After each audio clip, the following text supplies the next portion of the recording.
Assalamualaikum warahmatullahi wabarakatuh.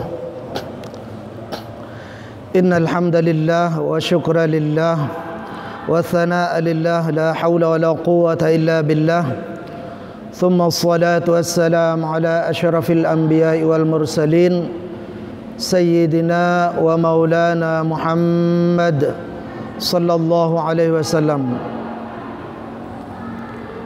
Alhamdulillah, puji syukur kehadirat Allah Subhanahu wa taala. Pada sore hari ini ba'da salat maghrib kita dipertemukan oleh Allah Subhanahu wa taala untuk melanjutkan rutinitas pengajian kita yang seperti biasa, seperti sebelum Ramadan, yaitu kajian fikih Imam Syafi'i khususnya pada hari Senin, dengan harapan mudah-mudahan Allah memberikan hidayah dan taufiknya buat kita, selalu meridhai segala amal perbuatan kita, khususnya ibadah kita, dan semoga kita termasuk daripada hamba-hamba Allah yang muttaqin atau yang salihin. Amin Allahumma amin ya rabbal alamin. Allahumma salli ala sayyidina Muhammad wa ala ali sayyidina Muhammad. Salat serta salam atas junjungan Nabi besar Muhammad sallallahu alaihi wasallam. Kita selalu berharap mudah-mudahan hati kita selalu terpaut rasa cinta yang dalam kepada baginda Rasul, dan semoga kita mendapatkan syafaatul kubra dari baginda Rasulullah sallallahu alaihi wasallam, dan mudah-mudahan kita diizinkan oleh Allah, diridhai oleh Allah, dirahmati oleh Allah, bisa bertetangga dengan baginda Rasulullah sallallahu alaihi wasallam dalam syurganya Allah bighairi hisab. Amin Allahumma amin ya rabbal alamin. Jamaah salat maghrib yang dirahmati Allah Subhanahu wa taala, sebelum Ramadan yang lalu kita berbicara masalah tentang furudul wudu, yaitu fardu-fardunya wudu, yaitu rukun wudu yang kedua, yaitu membasuh wajah atau membasuh muka. Dan itu sudah selesai pembahasannya sampai cabang-cabangnya yang dikategorikan wajah dan tempat-tempat yang tidak termasuk wajah. Nah, sekarang kita beralih ke al-fardus salisu, rukun wudu yang ketiga, min faraidil wudu, yang termasuk daripada rukun-rukun wudu.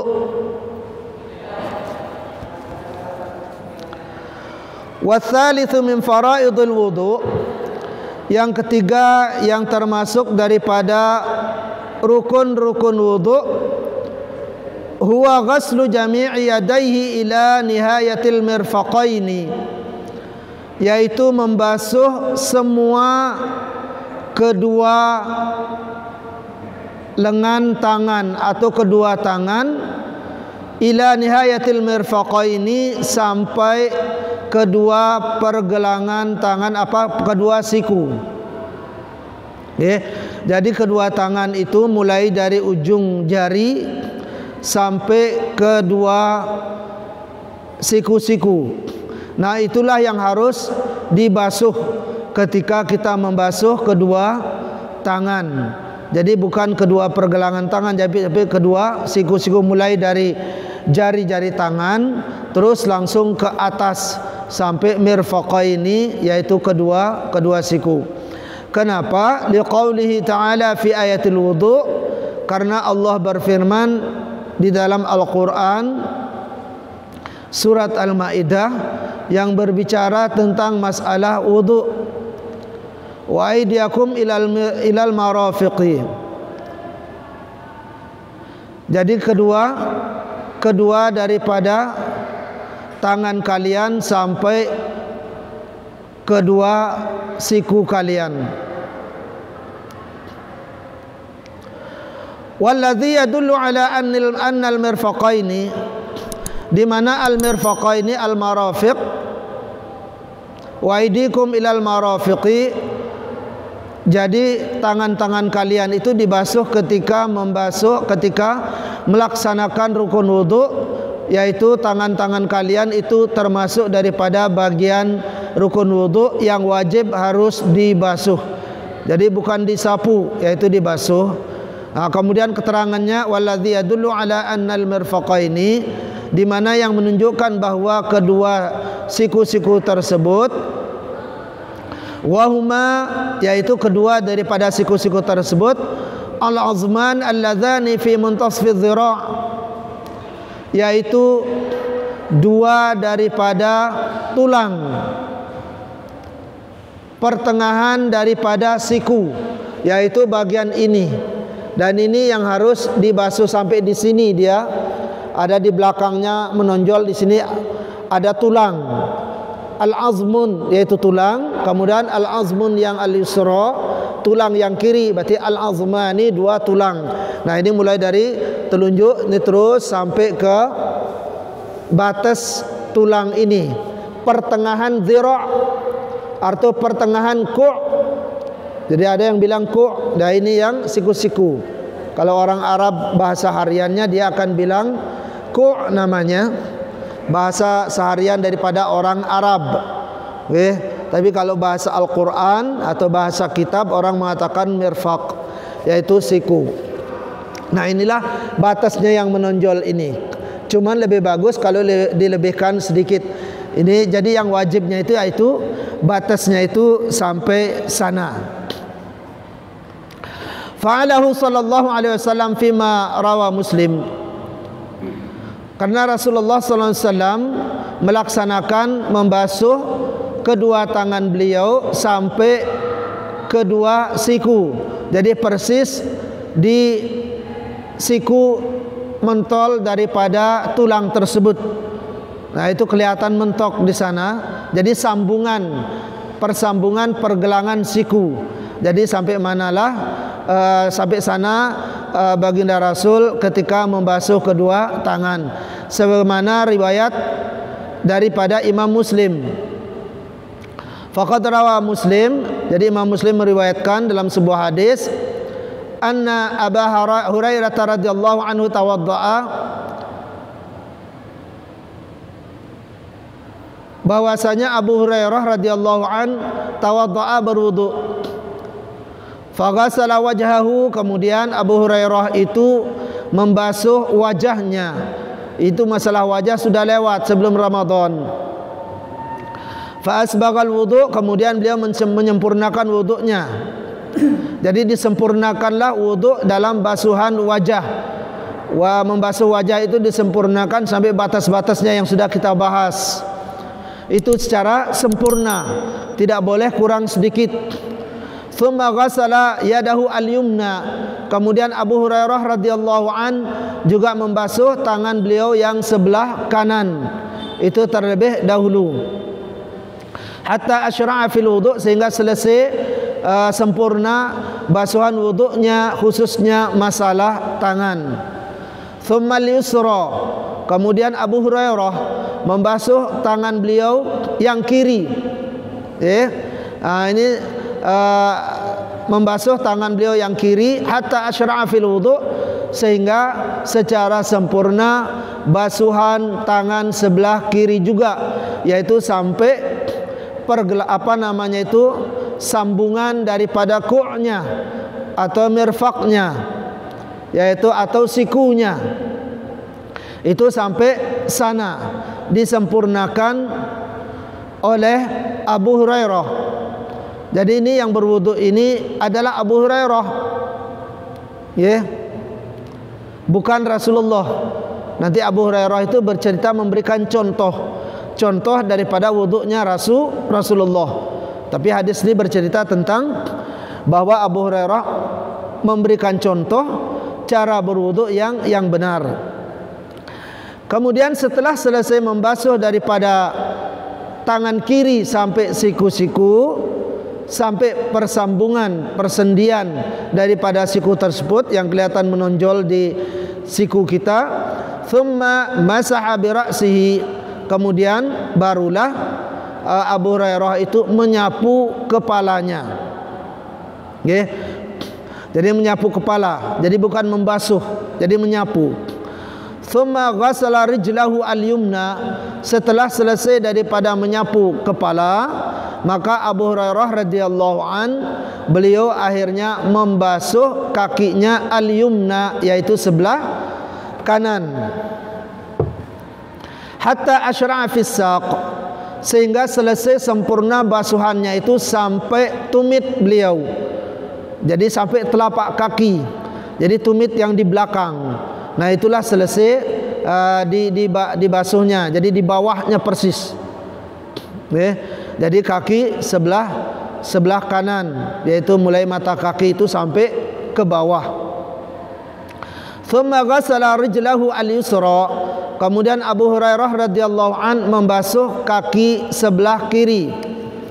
Dan juga prosesnya sama seperti kaki sebelah kanan.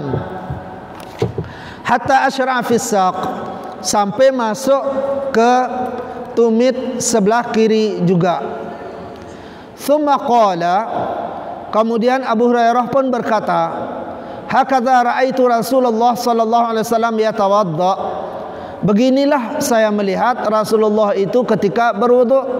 Nah, jadi ini seperti yang saya katakan tadi, Abu Hurairah ini berwudu sekaligus memberikan contoh kepada para sahabat atau kepada orang-orang sekitarnya bagaimana cara berwudu yang benar ala syariat Islam, sesuai dengan Al-Quran dan sesuai dengan apa yang dicontohkan oleh baginda Rasulullah sallallahu alaihi wasallam. Kita tahu Abu Hurairah ini orang yang paling dekat dengan Rasulullah, orang yang paling banyak menghafal hadis-hadis Nabi Muhammad, yaitu Abu Hurairah.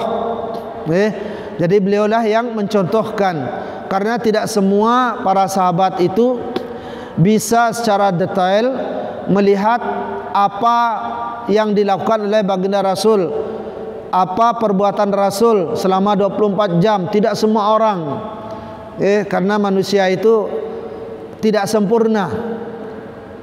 Satu sahabat ada yang menerima hadis begini, sahabat yang lain juga belum tentu menerima. Yaitu salah satu contohnya cara berwudu ini, satu-satunya yaitu Abu Hurairah. Jadi yang mendetail cara wudu yang tepat itu seperti yang dicontohkan oleh Abu Hurairah, dan Abu Hurairah ini melihat langsung, mendapatkan contoh dari baginda Rasulullah SAW. Jadi hadis ini diriwayatkan oleh Imam Muslim. Jadi itulah cara berwudu atau cara membasuh kedua tangan bagi tangan orang yang sempurna. Ingat, bagi tangan orang yang sempurna. Bagaimana kasusnya kalau ada orang yang tangannya tidak sempurna karena kepotong, atau mungkin naudzubillah sejak lahir umpamanya dia tangan mulai dari siku sampai pergelangan tangannya itu tidak ada. Dan itu juga masuk pembahasan para fuqaha, para alim ulama. Jadi secara detail dibicarakan. Jadi biar sah daripada wudhu kita. Masalah yang pertama, wa idza qata'a juz'un minal yadaini, apabila terpotong bagian daripada kedua tangan, wajaba ghaslu ma baqiya ma'al mirfaqaini, maka wajib membasuh bagian yang tertinggal di tangan tersebut sampai ke siku-sikunya. Jadi kalau ada tangan orang terpotong, misalnya di sini kepotong sampai bawah atau sampai sini, maka yang sisa ini wajib dibasuh sampai siku-siku. Nah, tidak boleh ditinggalkan, karena batas yang wajib itu adalah siku-siku. Nah, ini berarti yang tertinggal itu yang wajib dibasuh walaupun ini sudah kepotong. Artinya bagian mana saja di luar batas, di dalam batas yang wajib itu sekiranya sudah terpotong atau terpotong, itu tidak wajib dibasuh lagi yang sudah terpotong. Jadi yang wajib dibasuh lagi itu adalah bagian tempat wajib yang ada di tangan, itu saja yang wajib dibasuh ketika membasuh pergelangan tangan atau ketika membasuh tangan pada urutan rukun yang ketiga di dalam rukun wudu. Nah itu, jadi yang masih tertinggal itu saja yang wajib dibasuh sampai batas wajibnya, yaitu apa? Masalah siku, yaitu bagian persendian yang sambungan ini. Jadi sampai sanalah wajibnya. Nah kalau masih tertinggal sampai sana.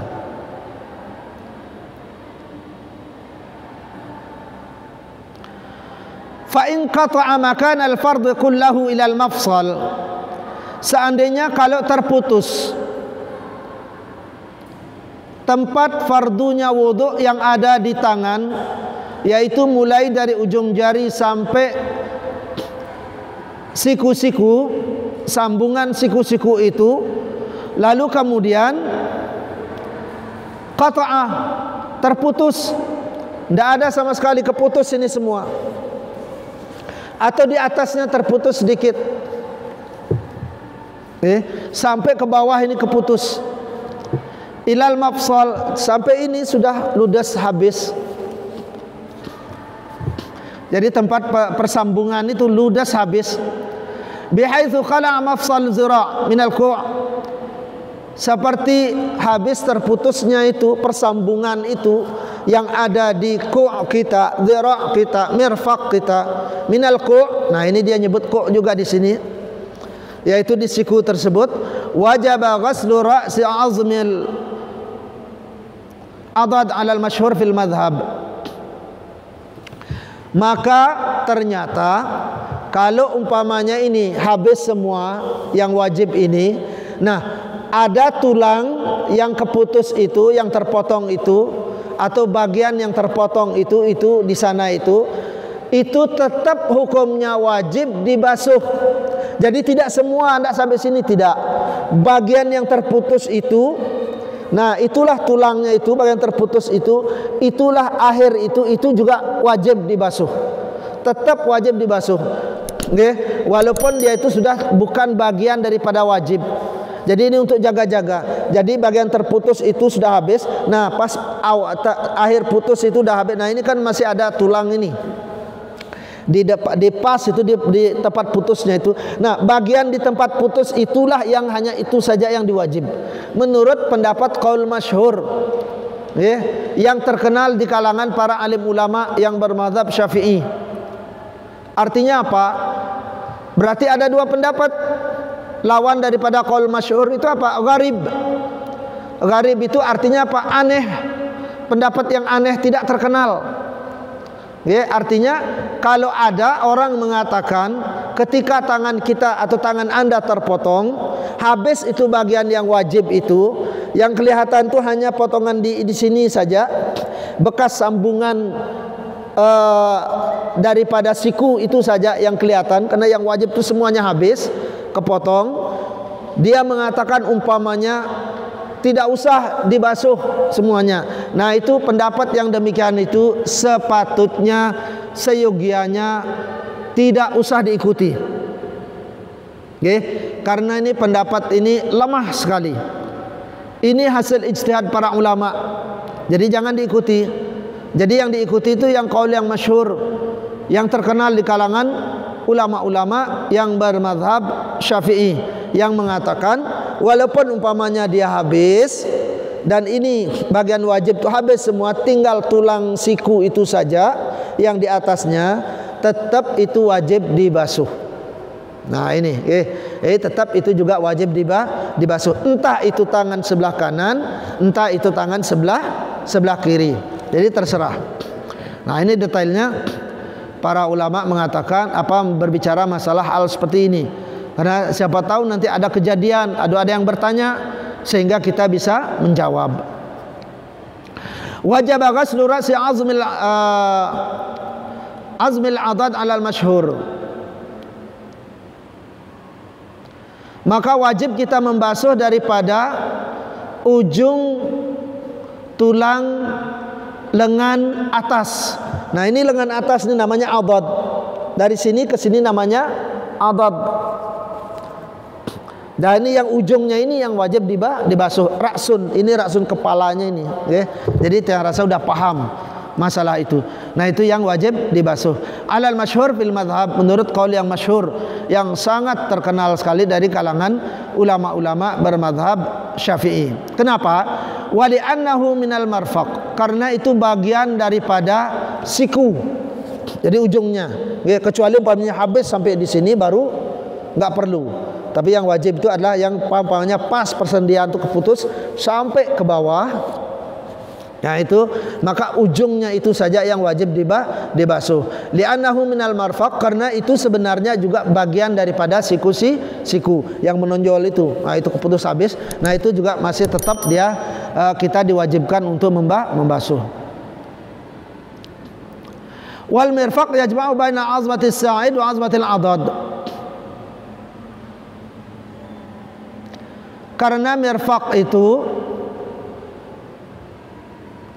adalah tempat sambungan yang mengumpulkan, ada dua di sana, yang menggabungkan antara tulang as-sa'id yang bawah. Nah ini sa'id namanya dari sini nih, ke bawah nih sa'id. Kemudian dari sini ke sini itu adad. Nah pertemuan persambungan itulah tetap dinamakan mirfaq. Artinya wajib tetap dibasuh. Ketika itu terputus sampai ke bawah, sa'idnya keputus itu semua, maka yang di ujung daripada adad ini, nah ini walaupun secara logika sebetulnya tidak termasuk, tetap karena dia termasuk bagian pertemuan antara lengan atas dengan lengan bawah.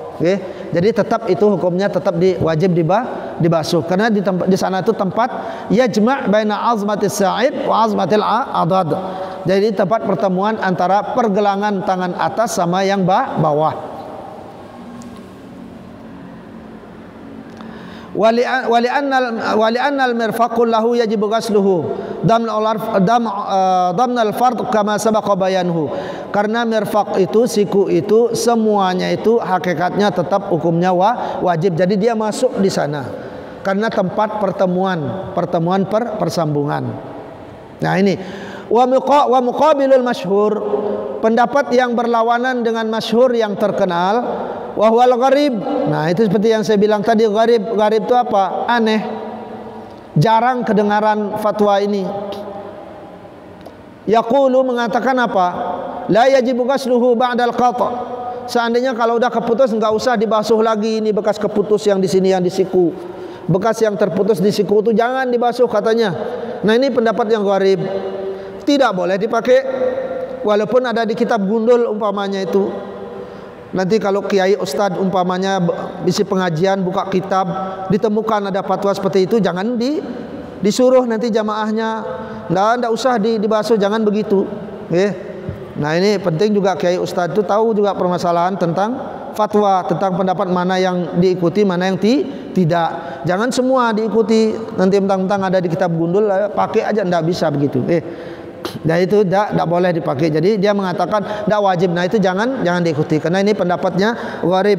Ingat, kecuali masalah hadis, walaupun itu lemah atau dhaif atau gharib, itu bisa dipakai, itu pun sebatas daripada fadhailul a'mal.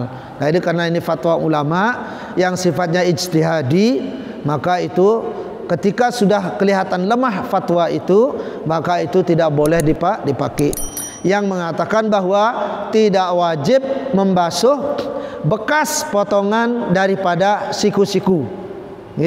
Itu bekasnya tidak wajib dibasuh katanya. Nah itu tidak boleh diikuti. Nah itu padahal hukumnya adalah yang masyhur di kalangan daripada para ulama mengatakan justru wajib hukumnya dibasuh walaupun itu sudah terpotong, yaitu lengan kanan dengan lengan bawah. Persambungannya itulah yang terakhir yang wajib itu harus dibasuh. Wa minal fuqaha,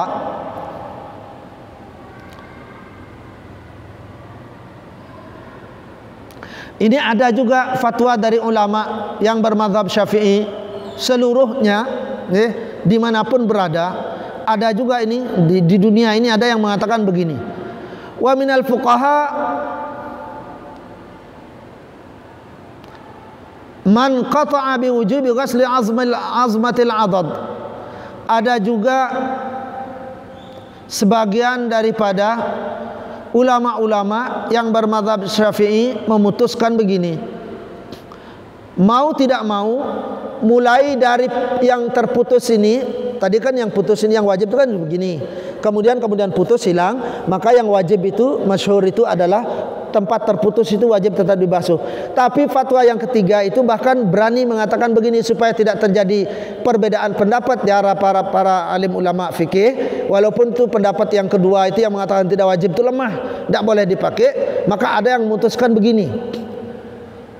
Wajib tetap dibasuh itu walaupun dari sini, nah mulai dari pergelangan perputusan ini sampai ke atas ini wajib dibasuh katanya. Ada yang fatwa begitu.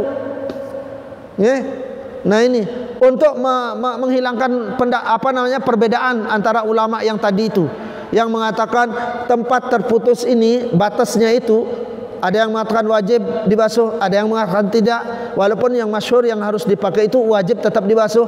Nah, biar aman-aman saja katanya muncul fatwa ketiga untuk antisipasi dari kalangan ulama bermadzhab Syafi'i, bahkan berani memutuskan ini tetap sampai atas ini tetap wajib dibasuh katanya.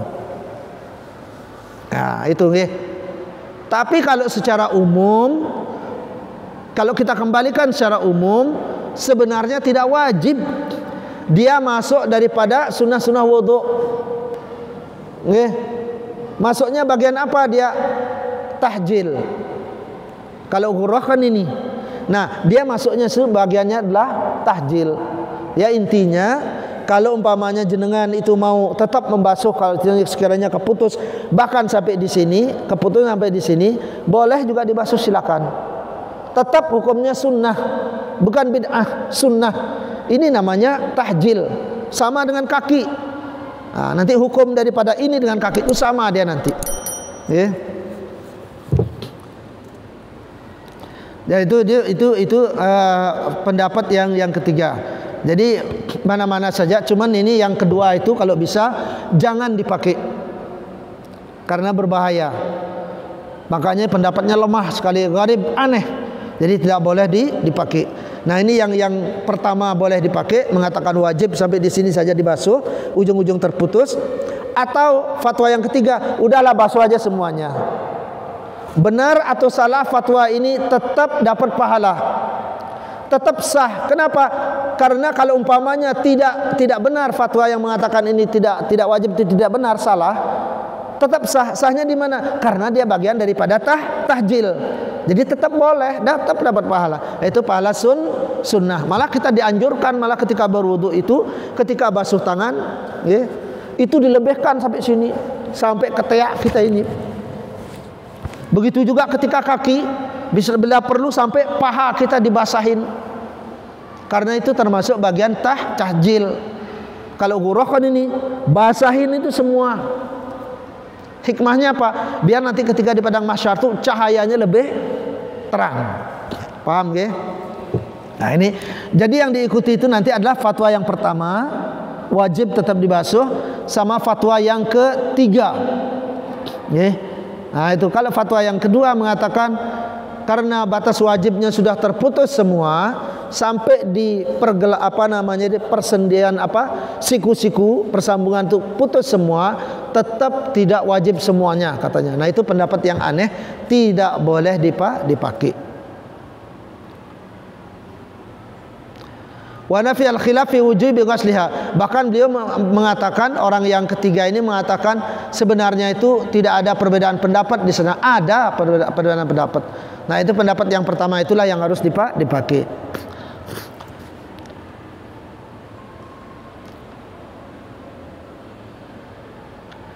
Wa qad sahha hadzal wajh al-Imam an-Nawawi fi kitab Ar-Raudhah bina'an ala ma hakahu Jalaluddin al-Mahalli fi Syari' al-Minhaj.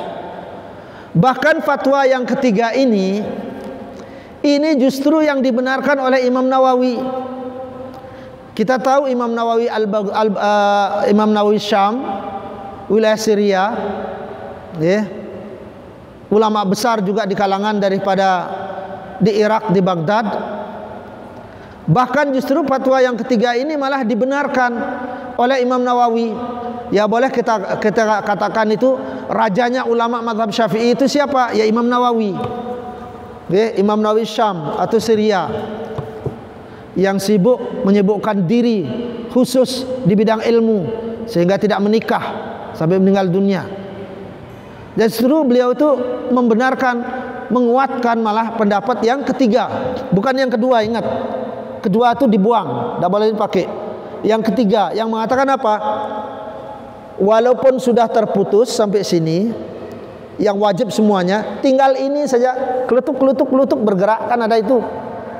Atau sejak lahir umpamanya, naudzubillah tsumma naudzubillah.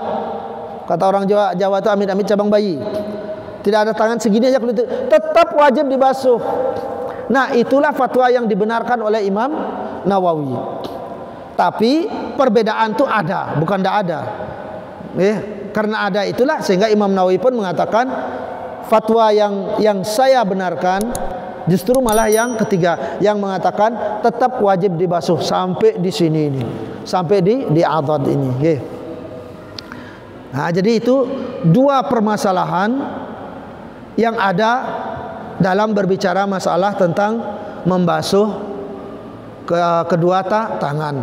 Entah itu permasalahan itu tangan kanan, entah itu tangan kiri. Ini hukumnya adalah dibasuh, bukan disapu. Nah, kemudian nanti berikutnya al-fardhur rabi', rukun wudu yang keempat, mashur ra'si, yaitu menyapu daripada kepala. Insyaallah juga secara sedetail-detailnya akan kita basuh. Ya, inilah enaknya ulama ini yang menulis daripada kitab ini, yang sudah diramu dari berbagai macam kitab, digabung di sini jadi satu dan dipilihkan mana yang mesti kita pakai, mana yang tidak boleh dipakai. Nah, rukun daripada wudhu yang keempat itu insyaallah akan kita bahas di pertemuan berikutnya, yaitu pada hari Senin malam Selasa. Mungkin ada yang mau di-sharing, silakan. Kalau ada yang dipertanyakan seputar masalah wudhu atau mungkin masalah lain juga yang monggo silakan. Kalau bisa saya jawab, saya akan jawab. Kalau enggak ya mohon maaf. Karena keterbatasan pengetahuan, karena pengetahuan saya juga terbatas, amat terbatas sekali. Jadi beda dengan pengetahuan para ulama-ulama kita, para imam, kiai kita. Silakan. Waalaikumsalam warahmatullahi wabarakatuh.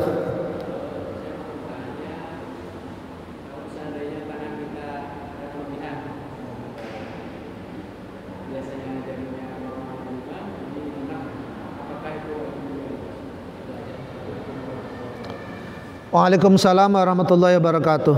Jadi pertanyaannya, bagaimana seandainya, dan ini biasa terjadi, tidak sih aneh, sudah biasa terjadi ketika manusia itu kelebihan tangan atau kelebihan daripada jari tangan.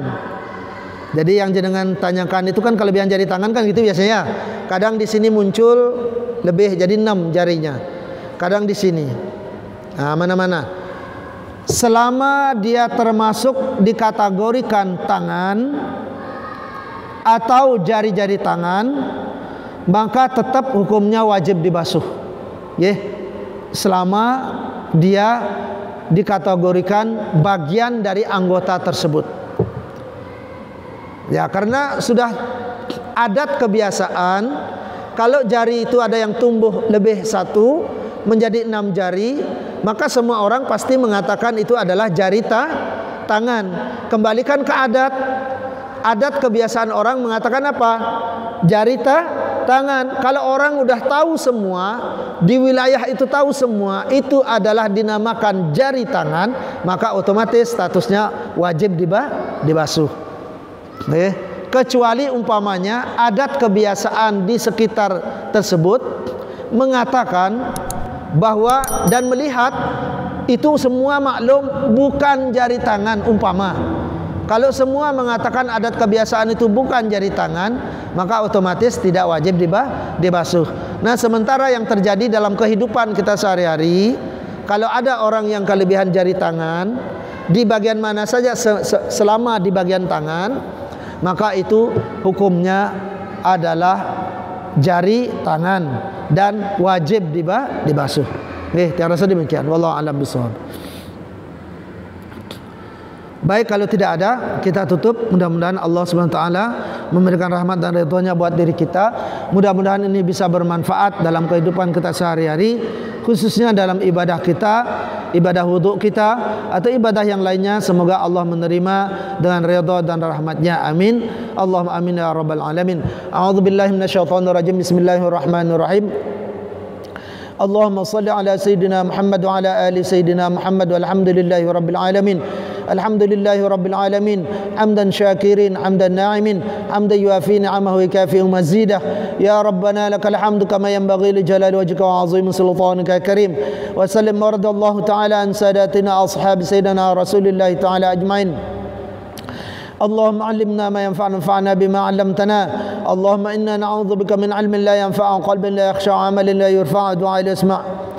اللهم تقبل صلاتنا وصيامنا وقيامنا وركوعنا وسجودنا وتخشعنا وتضرعنا وتعبدنا وتمم تقصيرنا يا الله وتمم تقصيرنا يا الله وتمم تقصيرنا يا الله برحمتك يا أرحم الراحمين يا رب العالمين. ربنا أرنا الحق حقا وارزقنا اتباعه وأرنا الباطل باطلا وارزقنا اجتنابه. ربنا هب لنا من أزواجنا وذرياتنا قرة واجعلنا للمتقين إماما. ربنا آتنا في الدنيا حسنة وفي الآخرة حسنة وقنا عذاب النار. وصلى الله على خير خلقه سيدنا محمد وعلى آله وصحبه وسلم. سبحان ربك رب العزة عما يصفون وسلام على المرسلين والحمد لله رب العالمين. ثم السلام عليكم ورحمة الله وبركاته. قد كفاني علم ربي من سؤالي واختياري فدعائي وابتهالي شاهد لي بافتقاري.